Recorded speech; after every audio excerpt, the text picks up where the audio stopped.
我们上次有一点忘了讲，就是没有来得及讲，就是 change stream 啊，就是它这里是这么描述的啊，什么叫 change stream？Change streams allow application to track real-time changes to the data in the database 啊，其实就有点像那种 trigger 啊或者 hook 啊这种的，就是当你这个有变化了，它会能够，你假如说你 subscribe 的话，我们看一下啊。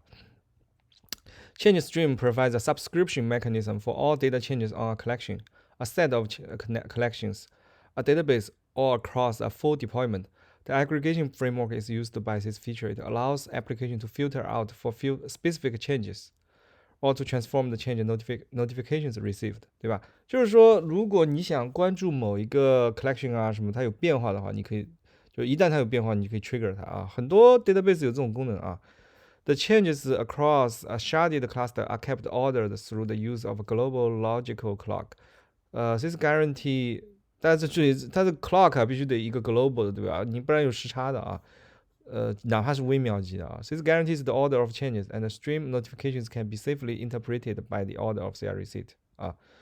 那么 the Mongoose needs to check with each shard upon receipt of a change notification to ensure that no shard has seen more recent changes. The activity level of the cluster and the graphical distribution of the shards can both impact the response time for the checking 啊。好，差不多这个意思啊。那么 choosing a shard key，OK，the most important task when using sharding is choosing how your data will be distributed. 那么 to make intelligent choices about this, you have to understand how MongoDB distribute data. 接下来我们进入下一个环节啊，这个环节呢是非常非常重要的，是系统设计里面考的最重要的地方啊。怎么 choose shard key 啊？我们不知道来不及讲完啊，不能讲完我们就下一个视频。但再强调一遍啊，你怎么选择 shard key 是非常非常重要啊。或者也叫 partition key，对吧？你根据什么来做 partition？如果你看过我上次前面讲的领英的那个系统设计师关于 search reverted index 吧，就是基本上就 trade off 用哪个当 shard key 啊，系统设计的重中之重啊。好吧，我们先开始啊。那么这里面 cover 什么呢？How to decide among multiple possible shard keys？Shard keys for several use cases 啊。好，我们先看一下啊。When you shard a collection, you choose a field or two to use to split up the data， 对吧？This key or keys is called shard key. Once you shard a collection, you cannot change your shard key. So it is important to choose correctly. 啊，系统设计我也说，经常就是说你得决定用什么做 sharding 或者做 partition， 而且你得讲得出道理来啊。这个选择是非常重要的啊。To choose a good shard key, you need to understand your workload and how your shard key is going to distribute your application's request 啊，这个往往是跟你的业务逻辑有关系的啊，不是说这个答案就是什么有个模板答案什么没有的啊。This can be difficult to picture, so try to work out some examples, or even better, try it out on a backup database with sample traffic， 对吧？好，那你不可能真的实际去测，对吧？那么这个你只能从理论上分析，对吧？好。我们看一下有哪些是因素啊 ？How many shards are you planning to grow to， 对吧？A three-shard cluster has a great deal more flexibility than a thousand-shard cluster 啊。As a cluster gets larger, you should not plan to fire off queries that can hit all shards. So almost all queries must include the shard key 啊。Are you sharding to decrease read or write latency? Latency refers to something like a write takes 20 milliseconds, but you need to take 10 milliseconds， 对吧？你到底要优化什么，对吧？Decreasing write latency usually involves sending requests to geographically closer or more powerful machines. Are you sharding to increase read or write throughput， 对吧？Throughput refers to how many requests the cluster can handle at the same time. For example, the cluster can do like 1000 write in 20 milliseconds， 对吧？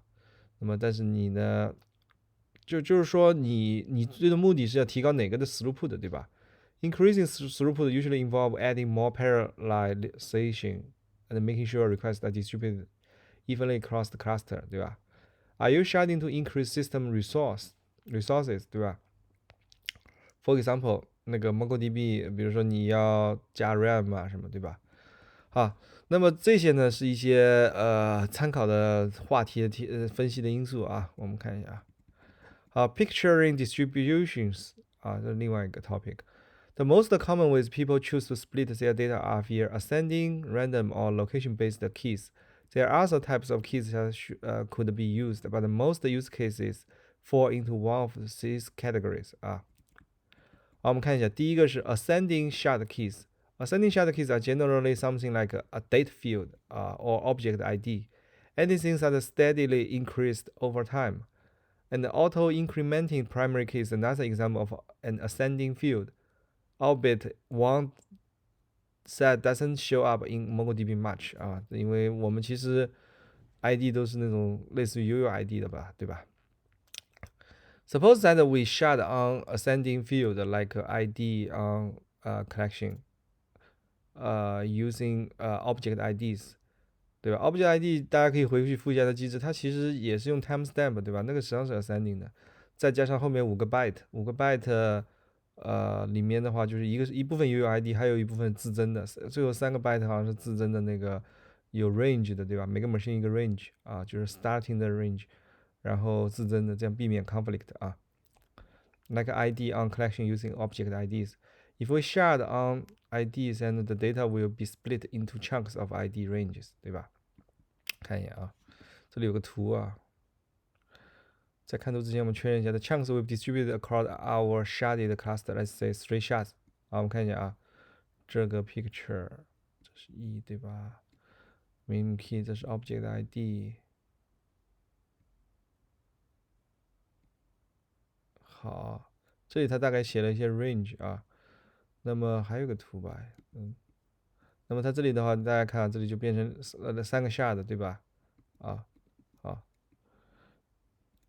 Suppose we create a new document, which chunk will it be in? The answer is the chunk with range 51多少到 max key，对吧？啊，this is called max chunks. Max chunk, as it is the chunk containing max key 啊。If we insert another document, it will also be in the max chunk.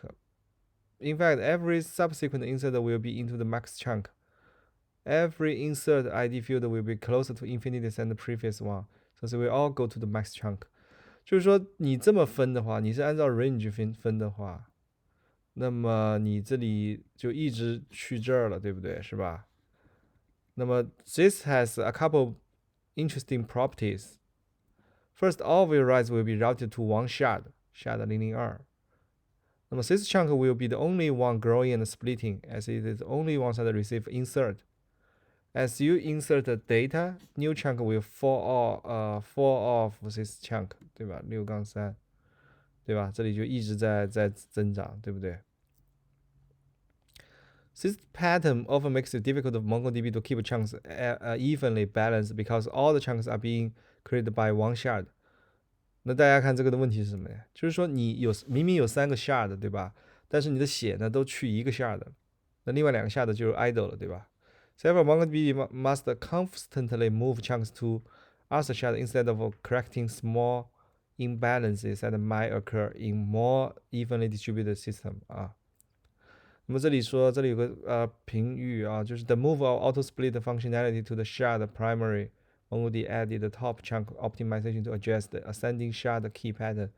The balancer will decide in which other shard to place top chunks. This helps avoid a situation in which all new chunks are created on just one shard. OK， 所以这里就是我们看到一个 example， 对吧？它的问题就在于，就是说你实际上有3个 shard， 然后如果你是自增的话，那你这个就基本上都在1个 shard 里面了啊，好吧？那要避免这种情况，对吧？Randomly distributed shard key at the other end of the， 其实 sharding key 怎么处理，基本上你就要分析，一个请求来了，就或者随后的请求 hit 到哪个 shard， 对吧？基本上是这种分析啊，类似的啊。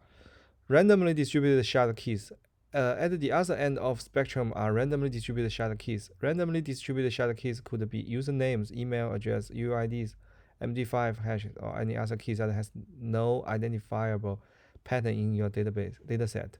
Suppose the shared key is a random number between 0 and 1. We'll end up with a random distribution of chunks on the various shards. Shown figure 14-16-4啊。那么这里就是 random 了。As more data is inserted, the data's random nature means insert would hit every chunk fairly evenly, 对吧？那么这里做了一些例子。那么 as writes are randomly distributed, the shards could grow at roughly the same rate, limiting the number of migrates that need to occur. The only downside to randomly distributed shard keys is that MongoDB isn't efficient at randomly accessing data beyond the size of RAM. However, if you have a capacity or don't mind the performance hit, random keys nicely distribute the load across your cluster, 对吧？ location-based shard keys, OK。还有呢一种是 location-based shard key， 那么用 IP latitude, longitude, 对吧？ They are not necessarily related to a physical location field. The location might be a more abstract way that the data could be grouped together. In any case, a location-based key is a key where a document with some similarity fall into a range based on the field, 对吧？ So be handy for putting data closer to the user 啊，这是另外一种，对吧？那么这里举了个例子啊。location 的话就 geographical data 了，对吧？好吧。好，今天先讲到这儿，我们下次继续讲 shard key strategies。